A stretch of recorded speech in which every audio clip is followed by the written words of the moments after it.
students, today we'll be continuing chapter 1 standard 12 economics. अपन ने early chapter में ये पढ़ा था कि इकोनॉमिक्स में टेक्नोलॉजी का बहुत यूज होता है और मैंने आपको बोला था कौन कौन सी टेक्नोलॉजी यूज होती है अपन नेक्स्ट सेशन में पढ़ेंगे। तो सबसे पहली टेक्नोलॉजी बताया कंप्यूटर टेक्नोलॉजी। इकोनॉमिक्स में कंप्यूटर टेक्नोलॉजी का क्या रोल है?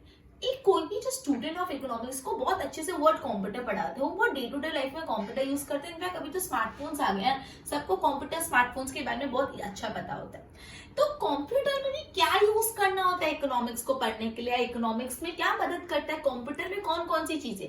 तो पहला है पावर पॉइंट प्रेजेंटेशन। आपने सबने शायद से बचपन में पीपीटी बनाया है, PPT power point presentation. School में आपको प्रोजेक्ट देते थे, आपको पता है प्रोजेक्ट का पूरा पीपीटी बनाना होता है, पावर पॉइंट प्रेजेंटेशन।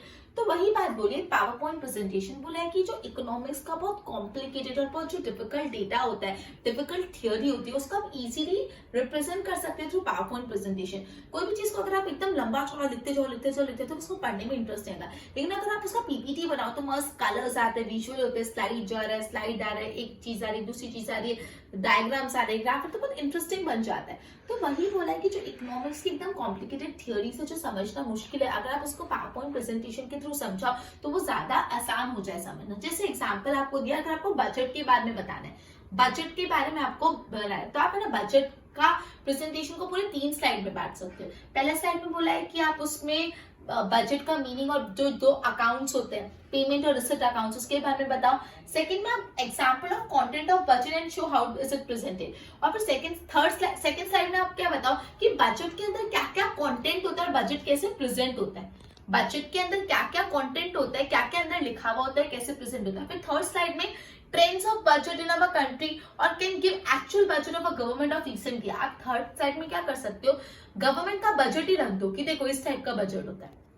तो यही बोला है कि अगर सपोज अपन ये पढ़ रहे कि इकोनॉमिक्स में कंप्यूटर का क्या रोल है, इकोनॉमिक में टेक्नोलॉजी का क्या रोल है, उसमें अपन पढ़ रहे कंप्यूटर में भी अपन पढ़ रहे पावर पॉइंट प्रेजेंटेशन। तो बोला है जो कॉम्प्लिकेटेड इकोनॉमिक डेटा आप उसको इजीली प्रेजेंट कर सकते हो वाया पावर पॉइंट प्रेजेंटेशन। ठीक है, वो बहुत सिंपल हो जाता है, अट्रैक्टिव हो जाता है। जैसे यहाँ पे एग्जाम्पल बोला है, अगर आपको बजट के बारे में एक पावर पॉइंट प्रेजेंटेशन बनानी तो आप पूरे बजट के पावर पॉइंट प्रेजेंटेशन को 3 स्लाइड्स में बांट सकते हैं। आप पहले स्लाइड में बजट का मीनिंग लिखिए और जो 2 अकाउंट्स होते हैं, रिसिप्ट और पेमेंट है, उसके बारे में बताएं। सेकेंड स्लाइड में बताएं बजट के अंदर क्या क्या होता है, बजट के अंदर का कंटेंट बताएं, बजट के अंदर क्या क्या कंटेंट होता है। ठीक है, उसके बाद है ना, और बताओ बजट कैसे प्रेजेंट होता है। और थर्ड में आप बजट का ट्रेंड बता दो या तो एक्चुअल बजट ही गवर्नमेंट का रख दो, गवर्नमेंट का बजट ही एज एन एग्जांपल रख दो। ठीक है, उसके बाद है एक्सेल वर्कशीट। आई मीन ना इकोनॉमिक्स में ना बहुत सारा डेटा होता है, बहुत सारा डेटा। अब वो डेटा को आपको हमेशा एक्सेल में जब डाल दोगे तो आप एक्सेल में उसको बहुत अच्छे से एक्सेस कर सकते हो। आप उसको बड़ा करना है, छोटा करना है, कैलकुलेशन करना है, सब कर सकते हो। जैसे फॉर एग्जांपल अगर आपको ने एक सर्वे निकाला कि कंपनी में एक स्मॉल स्केल इंडस्ट्री में कितने आइटम्स प्रोड्यूस होते हैं, तो आपने आइटम नंबर 1 उसकी इतनी यूनिट प्रोड्यूस होती है, इतना प्राइस पर प्रोडक्ट है, इतने घंटे लगते हैं, ये मशीन से बनता है, बहुत सारा डेटा होगा। ऐसे एक प्रोडक्ट फिर में बनता है, सपोज स्मॉल स्केल यूनिट में से 50 प्रोडक्ट बनते हैं, तो 50 प्रोडक्ट का नाम, उनका बैच नंबर, उनका मशीन का नाम, कितनी यूनिट्स बनती है, कितने लोग काम करते हैं, इतनी सारी डिटेल को भी पेपर पे थोड़ा लिख सकते हो, या कंप्यूटर में वर्ड में थोड़ा लिख सकते हो, या नोटपैड में थोड़ा लिख सकते हो। आप ये पूरा डेटा को कहाँ रखो, एक्सेल में रखो, क्योंकि फिर आप उस पर अलग अलग कैलकुलेशन भी कर सकते हो। अगर आपको ये जानना है कि जितने भी कितने यूनिट्स टोटल प्रोड्यूस हो रहे हैं, तो आप सम कर सकते हो, एवरेज निकाल सकते हो, कोरिलेशन निकाल सकते हो, बहुत दूसरे भी फॉर्मूला यूज कर सकते हो। ठीक है, तो ये था कि आप कंप्यूटर में एक्सेल को कैसे यूज कर सकते हो। तो यहाँ पे यही बोला, माइक्रोसॉफ्ट एक्सेल की बात बोली कि इकोनॉमिक्स में बहुत सारा डेटा, इकोनॉमिक में हमेशा बहुत डेटा, बहुत कंटेंट होता है। तो अभी इफ यू जैसे आप अगर आपको सर्वे निकालना है कि एक स्मॉल स्केल यूनिट में कितने प्रोडक्ट बन रहे हैं, तो बहुत सारा आपको डेटा मिलेगा। Product number 1, product number 2, suppose 50 product बन रहे हैं, प्रोडक्ट का नंबर, प्रोडक्ट का नाम, प्रोडक्ट के लिए कौन सी मशीन यूज हो रही है, कितने वर्कर्स यूज हो रहे, कितनी यूनिट प्रोड्यूस हो रही है, कितना प्राइस पर प्रोडक्ट है, इतना डेटा को आप कहाँ डाल सकते हो, एक्सेल में डाल सकते हो, जिससे आपका प्रोसेसिंग भी इजी हो जाएगा। आप उसमें अलग अलग फंक्शंस कर सकते हो, जैसे सम कर सकते हो, एवरेज कर सकते हो, कोरिलेशन निकाल सकते हो। उसके बाद डायग्राम्स एंड ग्राफ।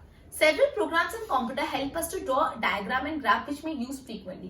मतलब कंप्यूटर में बहुत सारे ऐसे प्रोग्राम है जो आपको डायग्राम्स और ग्राफ बनाने में मदद करते हैं. मतलब अगर आपको एक सिंपल डायग्राम बनाना है उसको आप वर्ड में भी बना सकते हो. अगर आपको एक डिमांड या सप्लाई कर्व का अपवर्ड स्लोप बनाना है या डाउनवर्ड स्लोप बनाना है तो उसको तो आप कैसे रिप्रेजेंट कर सकते हो, वर्ड में भी. और अगर जो कॉम्प्लिकेटेड डायग्राम या ग्राफ बनाना है तो एक्सेल तो वो फैसिलिटी देता ही है. एक्सेल में आपने जितना भी डेटा डाले वो पूरे डेटा को ग्राफ में प्रेजेंट करना है तो एक बटन दबाओ हो गया. मतलब आप जो एक्सेल में आपने डेटा डाला वो पूरे डेटा को अगर आपको ग्राफ बनाना है तो वहां पे ऑप्शन आता है लाइक कन्वर्ट टू ग्राफ, तो वो ग्राफ और डायग्राम में भी रिप्रेजेंट हो सकता है. ठीक है, तो मैंने ये पढ़ा कि डायग्राम्स और ग्राफ के बारे में. बोला कि कंप्यूटर्स में काफी ऐसे प्रोग्राम्स है जो आपको डायग्राम और ग्राफ बनाने में मदद कर सकते हैं. और अगर आप डायग्राम और ग्राफ बनाओगे तो अंडरस्टैंडिंग भी बढ़ जाएगी. बोला अगर आपको सिंपल डायग्राम्स बनाने जैसे अपवर्ड या डाउनवर्ड, डिमांड या स्लो, सप्लाई कर्व सिंपल से बनाने तो आप उसको वर्ड में बना सकते हो. वर्ड में थोड़ी बहुत फ्री हैंड डिजाइन अवेलेबल है. वरना अगर आपको पूरा ग्राफ बनाया तो कोई कॉम्प्लिकेटेड बनाया तो आप एक्सेल में बना सकते हो. एक्सेल में हमने जितना भी डेटा डाला उस पूरे का ग्राफ बन सकता है. ठीक है, तो अभी अपन बेसिकली पढ़े कंप्यूटर टेक्नोलॉजी इकोनॉमिक्स में कैसे यूजफुल है. अपन बोला कंप्यूटर वर्ड अपन सबने बहुत सुना है, इवन आजकल तो स्मार्टफोन यूज कर रहे हैं अपन. कंप्यूटर में आप पावर पॉइंट प्रेजेंटेशन कैसे यूज कर सकते हो. तो बोला जो इकोनॉमिक्स के डिफिकल्ट थियरीज है आप उसको पावर पॉइंट प्रेजेंटेशन से इजी, सिंपल, अट्रैक्टिव कर सकते हो. ठीक है, जैसे बोला है कि अगर आपको बजट के बारे में बताएं तो बजट की पावर पॉइंट प्रेजेंटेशन बनाने के लिए 3 स्लाइड बनाओ. पहले स्लाइड में मीनिंग और अकाउंट के नाम, दूसरे में क्या कंटेंट होता है बजट में वो बताओ, और तीसरे में एक्चुअली बजट ही एज एन एग्जांपल रख दो. फिर अपन एक्सेल के बारे में पढ़ा. बोला कि इकोनॉमिक्स में मुझे बहुत सारा डेटा चाहिए होता है. डेटा को आप कैसे रिप्रेजेंट कर सकते हो, एक्सेल में रिप्रेजेंट करते हो. उसमें आप सम भी कर सकते हो, एवरेज भी कर सकते हो और अलग अलग फंक्शन कर सकते हो. फिर डायग्राम एंड ग्राफ. बोला कंप्यूटर में बहुत सारे ऐसे प्रोग्राम है जो आपको अलग अलग डायग्राम और ग्राफ बनाने में मदद करते हैं. जैसे अगर आपको कोई सिंपल सा डायग्राम बनाए तो वर्ड में बना सकते हो, कॉम्प्लिकेटेड बनाना है तो एक्सेल में बना सकते हो. एक्सेल बेसिकली आपने एक्सेल में जो भी डेटा डाला है पूरे डेटा का डायग्राम और ग्राफ बन सकता है. एक्सेल में ऐसे फैसिलिटीज अवेलेबल है. राइट, बोर्ड पे ध्यान दो. Okay, computer technology. Student of economics is aware of the word computer. We use computer in day to day life. Presentation. Complicated economic information data and difficult theories of economic can be made easy by PPT. PPT मतलब PowerPoint presentation. Example अगर आपको budget के बनाना है तो 3 part में divide कर लो. First slide में क्या रखोगे, meaning and the type to accounts. Second में example of content of budget and how it is presented. और थर्ड में trend of budget in our country और can give actual budget of the government for the recent year. ठीक है, ये 3 slide में आप उसको डिवाइड कर लो. अब Excel worksheet. Economic deal with lot of the data. Economics में बहुत डेटा चाहिए. Example if you conduct a survey of number of the item produce by small scale industry we get thousands of observation. अगर आप basically ऐसा सर्वे कर रहे हो कि एक स्मॉल स्केल इंडस्ट्री कितने आइटम प्रोड्यूस करे तो उसका भी आपको बहुत सारी ऑब्जर्वेशंस मिलेंगी. Such data must be entered into the Excel. ये पूरे डेटा को आप कहाँ डाल दो, Excel. And such data can be process for further use. आप इसको प्रोसेस भी कर सकते हो. एग्जाम्पल सम टोटल करना, एवरेज करना, कोरिलेशन करना. Next diagrams and graph. Next topic है, थोड़ा मिक्स हो गया, कंफ्यूज मत होना. Diagrams and graph. Several programs in computer that help us to draw diagram and graph which we use frequently. मतलब बोला कंप्यूटर में बहुत ऐसे प्रोग्राम है जो आपको डायग्राम और ग्राफ बनाने में मदद करते हैं और आप उसको बहुत फ्रीक्वेंटली यूज भी करते हो. Simple drawing tool in the Word that can be used to draw simple free hand design. मतलब बोला ये वर्ड में, ये जो वर्ड होती है ना, वर्ड मतलब MS word. MS word. MS word में सिंपल ड्राइंग टूल है जिससे आप सिंपल डायग्राम बना सकते हो. और अगर हाई फाई कॉम्प्लिकेटेड बनाए तो एक्सेल है. Excel sheet plot almost all type of data and graph. मतलब एक्सेल शीट हर टाइप के डेटा को ग्राफ में प्लॉट कर सकता है. तो बेसिकली अभी अपन ने पढ़ा एक तो पावरपॉइंट प्रेजेंटेशन, एक्सेल और डायग्राम्स एंड ग्राफ. आगे करते हैं पहले इसके नोट्स पर.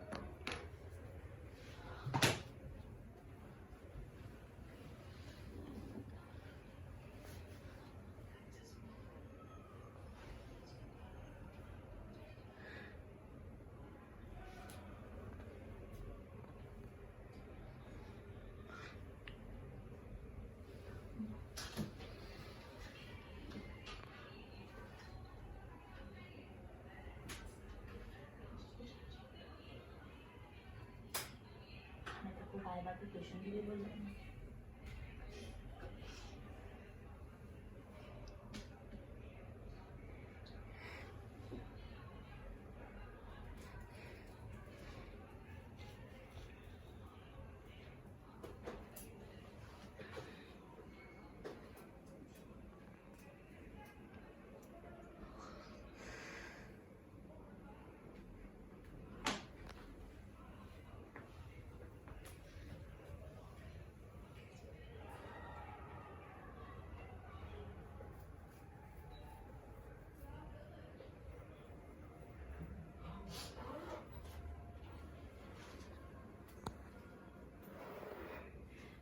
नेक्स्ट है storage tool. We use plenty of study material economics. Economics की पढ़ाई में बहुत सारे पढ़ने की चीजों की स्टडी मटेरियल बहुत ज्यादा होता है और ये मटेरियल यूजफुल होता है इवन हायर स्टडीज में। ऐसा नहीं आज अपने बढ़ के रख दिया फिर आपको काम ही नहीं आने वाला। ये हायर स्टडी में अगर आपको और रिसर्च वर्क करना है तो भी यूजफुल होता है। तो बहुत जरूरी है ये स्टडी मटेरियल को बचा के रखना, प्रिजर्व करके रखना। तो आपको स्पेस चाहिए और बहुत केयरफुलनेस भी चाहिए। आप इन सारे मटेरियल को नोटबुक्स में लिख के रख सकते हो, तो चांसेस है कि नोटबुक्स गुम हो जाए या समय के साथ वो मॉइस्ट हो जाए या कोई पेस्ट अटैक कर ले, मतलब कोई कीड़े मकोड़े खा जाए, बुक्स पड़ी पड़ी सड़ सकती है।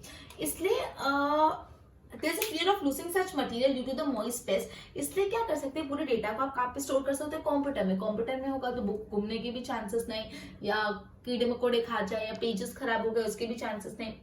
आप इनफैक्ट कंप्यूटर में डाल के उसको ट्रांसफर भी कर सकते हो हार्ड ड्राइव से, हार्ड डिस्क में, पेन ड्राइव जो होता है किसी में भी डेटा भी डाल सकते हो, ईमेल पे भी चढ़ा सकते हो, गूगल ड्राइव पे चढ़ा सकते हो, आई क्लाउड पे चढ़ा सकते हो। फिर आप पूरे वर्ल्ड में कहीं भी बैठो अपने डेटा को एक्सेस कर सकते हो, भले आप किसी और के कंप्यूटर पे बैठ के भी अपने डेटा को एक्सेस कर सकते हो। तो ये था स्टोरेज टूल। वापस समझा रही हूँ, ऐसा बोला है कि हमारे पास इकोनॉमिक्स में बहुत ज्यादा स्टडी मटेरियल, पढ़ने के लिए बहुत सारी चीजें इकोनॉमिक्स में, ठीक है। तो ये सारी जो पढ़ने की चीजें ऐसे नहीं आज पढ़ के छोड़ दिया, अपन को फ्यूचर में भी काम आने वाला है, ये रिसर्च वर्क में भी काम आने वाला है। इसलिए जो सारी इन्फॉर्मेशन अपन को स्टोर करके रखना बहुत ही इंपॉर्टेंट है। तो आप इसको नोटबुक्स में लिख के रख सकते हो, लेकिन चांसेस है ना कि नोटबुक समय के साथ फट जाए, टूट जाए या गुम हो जाए नोटबुक, ठीक है। तो इसलिए क्या कर सकते हो, आप पूरे के पूरे इन्फॉर्मेशन को कहाँ पे स्टोर कर लो, कंप्यूटर में स्टोर कर लो। कंप्यूटर में स्टोर कर लोगे तो एक जगह से दूसरी जगह पेन ड्राइव या हार्ड डिस्क के द्वारा ट्रांसफर भी कर सकते हो। उसके बाद अपने ईमेल पे चढ़ा सकते हो, या तो फिर आप गूगल ड्राइव पे चढ़ा सकते हो, आई क्लाउड पे चढ़ा सकते हो, जिससे वर्ल्ड में कहीं भी बैठे और अपने डेटा को एक्सेस कर सकते हो। उसके बाद अदर टूल्स, ठीक है। अदर टूल्स में क्या आएगा, जो स्टैटिस्टिकल प्रोग्राम होते हैं, SPSS, SHAZA, eViews, ऐसे ये सारे जो स्टैटिस्टिकल प्रोग्राम है ना, ये हर टाइप का डेटा प्रोसेसिंग करते हैं। सारे डेटा को क्या करते हैं, प्रोसेसिंग। लैक्स ऑफ ऑब्जर्वेशन, ऐसा डेटा जिसमें लाखों की ऑब्जर्वेशन है उसको भी प्रोसेस कर सकते हैं विद इन मिनट्स, ठीक है। लेकिन ये बहुत महंगे आते हैं, बहुत एक्सपेंसिव होते हैं। तो कुछ सॉफ्टवेयर ऐसे हैं जो इंटरनेट पे फ्री ऑफ कॉस्ट अवेलेबल है, जैसे GRETL, PSPP, R, ये सारे जो सॉफ्टवेयर है फ्री ऑफ कॉस्ट अवेलेबल है, ठीक है। तो अपन अदर टूल्स में पढ़ रहे हैं, अदर टूल्स में अपने थोड़े नाम पढ़े, जो स्टैटिस्टिकल प्रोग्राम है, SPSS, SHAZAN, eViews, SAS, ये सारे जो प्रोग्राम्स है, ये ऑब्जर्वेशन जिसमें लाखों तक का डेटा उसको बहुत इजीली प्रोसेस कर सकता है, बहुत इजीली उसको प्रोसेस कर सकता है। समझो, इन मिनट में लाखों का डेटा प्रोसेस कर सकता है, लेकिन ये बहुत महंगा आता है, ये एफोर्डेबल कम होता है, बहुत एक्सपेंसिव होता है। इसलिए कुछ ऐसे प्रोग्राम्स है जो इंटरनेट पे फ्री ऑफ कॉस्ट अवेलेबल है, जैसे GRETL, PSPP, R। तुमको पूछ सकते हैं कि कौन से प्रोग्राम्स है जो इंटरनेट पे फ्री ऑफ कॉस्ट अवेलेबल है। तो बेसिकली अपन ने स्टोरेज और अदर टूल के बारे में पढ़ा। अपन ये पढ़ रहे हैं कि कंप्यूटर जो है किस तरह से यूजफुल है इकोनॉमिक्स में। तो अपन ने 5 यूजेस पढ़े। पहले पावरपॉइंट प्रेजेंटेशन बना सकते हो, फिर एक्सेल कर सकते हो, उसके बाद डायग्राम ग्राफ बना सकते हो। अभी अपन ने पढ़ा स्टोरेज का और अदर टूल। स्टोरेज में ऐसा बोला कि जो भी इकोनॉमिक्स की चीज है वो फ्यूचर में काम आती है, तो उसको स्टोर करना इंपॉर्टेंट है। नोटबुक में स्टोर करोगे तो फटने फूटने के चांसेस होते हैं या गुम हो जाएंगे। इससे आप इसको कंप्यूटर में डाल दो, कंप्यूटर में डाल दोगे तो एक जगह से दूसरी जगह ट्रांसफर भी कर सकते हो। ईमेल पे चढ़ा दो, आई क्लाउड पे चढ़ा दो, गूगल ड्राइव पे चला दो, जिससे क्या होगा, वर्ल्ड में कहीं भी बैठो, इंटरनेट कनेक्शन है तो आप अपने डेटा को एक्सेस कर सकते हो। अदर टूल्स में कुछ ऐसे प्रोग्राम्स है जो मिनट्स में लाखों ऑब्जर्वेशन का डेटा को प्रोसेस कर सकते हैं, ठीक है। और फॉर्मूला बस एक फॉर्मूला एंटर और प्रोसीजर का, लेकिन बहुत एक्सपेंसिव है। जैसे कुछ ऐसे प्रोग्राम है जो ये चीज फ्री ऑफ कॉस्ट भी प्रोवाइड करते हैं। उसके बाद अपन ने ये पढ़ लिया कि कंप्यूटर किस तरह से यूजफुल है। अब अपन पढ़ने वाले cautious while using computer technology. आप कंप्यूटर यूज करो, उससे उस समय क्या ध्यान रखना है, जब आप कंप्यूटर यूज करो तो उस समय आपको कौन सी चीजों का ध्यान रखना है। तो पहला, ये कंप्यूटर एक एड एंड नॉट तो स्टडी मटेरियल। कंप्यूटर एड मतलब मदद करता है। कंप्यूटर एक ऐसी चीज है जो आपको पढ़ने में मदद करेगा, वो पढ़ाई खुद नहीं है कि कंप्यूटर है तो आपका पढ़ाई होगी, नहीं। जैसे अपन बोलते हैं tuition for your study and not your studies. आप ट्यूशन जाते हो तो ट्यूशन में पढ़ाई में मदद हो इसलिए जाते हो, ना कि पूरा उधर ही कर लो फिर घर पे कुछ पढ़ो ही नहीं।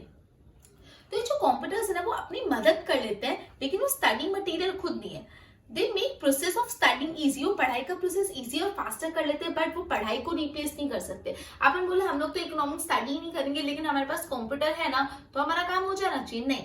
कंप्यूटर आपके पढ़ने के प्रोसेस को इजी और फास्टर बना सकते हैं, लेकिन कंप्यूटर पढ़ाई को रिप्लेस कर सकते नहीं, ठीक है।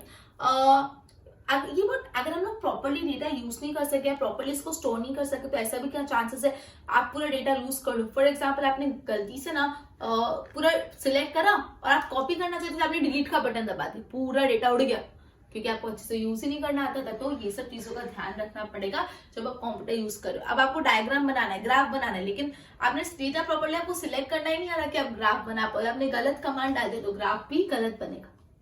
ठीक है, तो बोला what are the question that need to be taken while using computer. Computer use करने के टाइम कौन सी चीजों का ध्यान रखना पड़ता है। तो ऐसा बोला है कि कंप्यूटर एक एड है, ना कि एक स्टडी मटेरियल। कंप्यूटर आपके पढ़ने को इजी और फास्टर बना देते हैं, लेकिन कंप्यूटर पढ़ाई को कभी भी रिप्लेस नहीं करेगा कि अगर कंप्यूटर है तो पढ़ो ही नहीं, ऐसा नहीं होता। ठीक है, अगर आपने प्रॉपर्ली कमांड यूज नहीं करते ऐसे भी हो सकता है आपका पूरा डेटा भी लॉस हो जाए। अगर आपने प्रॉपर्ली कमांड यूज नहीं करे तो आप डायग्राम और ग्राफ को भी अच्छे से नहीं बना पाओ। राइट, बोर्ड पे ध्यान दो। Storage tool. We have plenty of study material in economics. This material became useful in higher studies and research.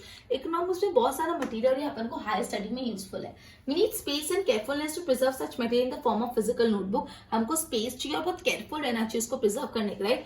There is a fear of losing such material due to the moist and pest. ऐसा chances है कि material को आप खो दो moist के कारण, paste के कारण, but we can preserve all this item in the computer. लेकिन ये सारी चीजों को आप कंप्यूटर में प्रिजर्व करके रख सकते हो। Transfer from anywhere by transferring into the hard disk. आप एक जगह से दूसरी जगह ट्रांसफर कर सकते हो हार्ड डिस्क से, पेन ड्राइव से, by transferring it to email, Dropbox, Google drive, इन सब जगह आप ट्रांसफर करके anywhere in the world access कर सकते हो। Other tool, statistical program like SPSS, SHAZM, EVUs, SAS, here are all type of data processing for lakh of observation in a minute. ये lakhs of observation वाले data को भी एक minute में process कर सकते हैं by entering the right formula। लेकिन ये कैसे एक्सपेंसिव, जैसे GRTL, PS, PPR, ये ऐसे कुछ प्रोग्राम है जो इंटरनेट पे फ्री ऑफ कॉस्ट अवेलेबल है। फिर what are the question that need to be taken while using a computer. Computer एक एड है, ना कि वो स्टडी मटेरियल। स्टडी मटेरियल करके मैंने क्रॉस किया, मतलब वो स्टडी मटेरियल नहीं है। It make the process of studying easy and but does not replace the study. वो पढ़ाई को आसान बना लेते लेकिन पढ़ाई को कभी रिप्लेस नहीं करता। We do not use data properly, तो रिस्क है कि आप पूरा का पूरा डेटा खो दो। तो कंप्यूटर यूज करने के टाइम भी थोड़ी सावधानी बरतनी चाहिए। राइट, बस के नोट्स बनाओ।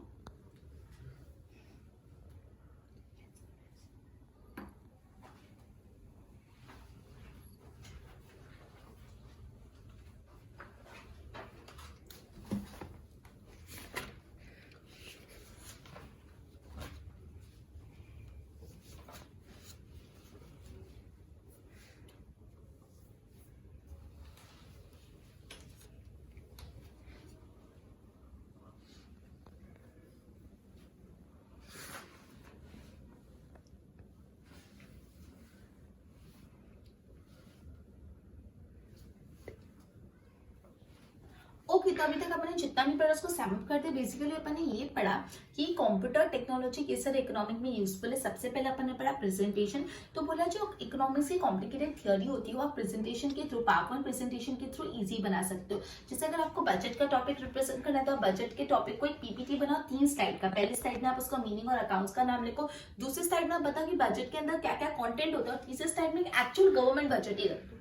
फिर हमने पढ़ा एक्सेल। तो बोला जो इकोनॉमिक डेटा ना उसमें बहुत सारी चीजें होती है, बहुत सारे ऑब्जर्वेशन होते हैं। सारे ऑब्जर्वेशन को आप कहाँ पे रख दो, जैसे सपोज आपको सर्वे कंडक्ट करना है एक स्मॉल स्केल इंडस्ट्री में कितने प्रोडक्ट बन रहे हैं, तो बहुत सारा डेटा होगा, तो आप उसको किस में डाल दो, एक्सेल। एक्सेल में डालोगे तो उसमें अलग अलग फंक्शन भी परफॉर्म कर सकते हो, जैसे एवरेज कर सकते हो, काउंट कर सकते हो, सम कर सकते हो। ठीक है, उसके बाद डायग्राम एंड ग्राफ अपन ने पढ़ा कि कंप्यूटर में ऐसे काफी प्रोग्राम है जो अपन को डायग्राम और ग्राफ बनाने में मदद करते हैं। अगर आपको सिंपल डायग्राम बनाना है तो आप वर्ड से बना सकते हो, अगर थोड़े कॉम्प्लिकेटेड बनाना है, एडवांस बनाना है तो आप एक्सेल में बना सकते हो। ठीक है, आप एक्सेल में जितना भी डेटा डालते हो सारे डेटा का आप डायग्राम और ग्राफ बना सकते हो। उसके बाद अपन ने पढ़ा स्टोरेज। तो बोला कि सारा जो डेटा है बहुत यूजफुल है, बात के लिए भी चाहिए होता है, तो डेटा स्टोर करके रखना पड़ेगा। बुक में स्टोर करके रखोगे तो बुक गुम गई या फट गई तो डर है, इसलिए कहाँ स्टोर कर लो, कंप्यूटर पे। कंप्यूटर पे स्टोर करोगे तो पेन ड्राइव से इधर उधर ट्रांसफर भी कर सकते हो, और ईमेल पे चढ़ा दिया तो आप कहीं भी बैठे बैठे उसको यूज भी कर सकते हो। फिर अदर टूल्स, फिर अपन ने कुछ स्टैटिस्टिकल प्रोग्राम के बारे में पढ़ा जो बहुत अच्छे होते हैं, इससे बहुत ज्यादा इजीली अच्छे से डेटा प्रोसेस हो जाता है, लेकिन बहुत महंगे होते हैं। तो इसलिए कुछ ऐसे प्रोग्राम है जो इंटरनेट पे फ्री ऑफ कॉस्ट अवेलेबल है। फिर अपन ने पढ़ा what are the question that need to be taken while using computer. Computer use करने के टाइम किन बिंदुओं का ध्यान रखना है। तो बोला है कि जो कंप्यूटर होता है वो एक एड है ना आपका स्टडी मटेरियल। कंप्यूटर आपकी प्रोसेस ऑफ स्टडिंग को इजियर और फास्टर बना देता है, लेकिन कंप्यूटर स्टडी को कभी भी रिप्लेस नहीं करता। पढ़ना तो पड़ेगा ही। ठीक है, अगर आपने प्रॉपर्ली डेटा यूज नहीं करे या कमांड यूज नहीं करे तो आपका डेटा पूरा हो भी सकता है, लॉस भी हो सकता है। ठीक है, ओके, तो अपना लेक्चर यहाँ पे एंड होता है, अपन नेक्स्ट टॉपिक को नेक्स्ट लेक्चर में करेंगे। बाय।